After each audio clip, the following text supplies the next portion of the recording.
எல்லோருக்கும் வணக்கம். எல்லோரும் எப்படி இருக்கீங்க?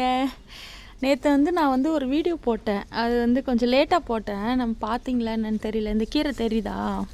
கீரை எங்கள் அம்மா வீட்டில் வந்திருக்கு. இங்கே பாருங்கள், மணத்தக்காளி நல்லா இருக்குல்ல.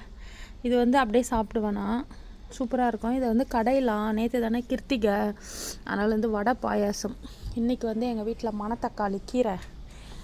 இது பாருங்கள், இது குப்பை மேனின்னு சொல்கிறாங்க. இது எதுக்கோ நல்லதுன்னு சொல்கிறாங்க.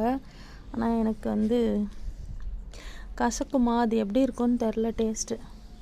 தக்காளி செடி வந்திருக்கு.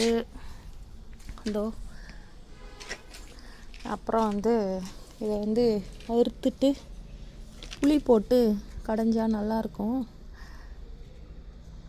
இந்த தற்கொலை பண்ணிக்கிறாங்கள எல்லாரும், ஒரு சிலர் இந்த மாதிரி சும்மா செத்து போகிறது, ஏதாவது சொன்னால் இறந்துடுறது, ஏதாவது மருந்து குடிச்சிட்டு, அவங்கள பற்றி என்ன அவங்களோட அபிப்பிராயம்?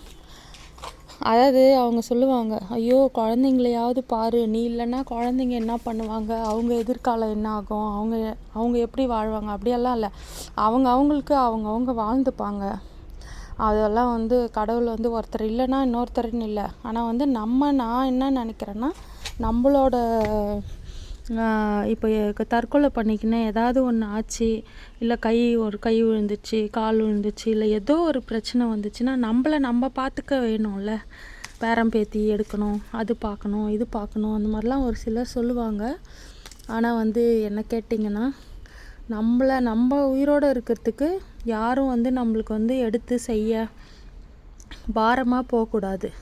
அதனால் இருக்கிற வழியும் மனசை தைரியமாக வச்சுன்னு வர பிரச்சனைங்களை எல்லாத்தையும் சமாளிக்கிற தைரியத்தை கொடுத்து அந்த மாதிரி வாழ கற்றுக்கோங்க. ஒரு சிலர் இந்த தற்கொலை முயற்சி இதெல்லாம் பண்ணாதீங்க. யாரும் இல்லைனாலும் எல்லாரும் இருப்பாங்க. அவங்க இல்லைன்னா இவங்க கிடையாது, இவங்க இல்லைன்னா அவங்க கிடையாது, அது மாதிரிலாம் யோசிக்காதீங்க.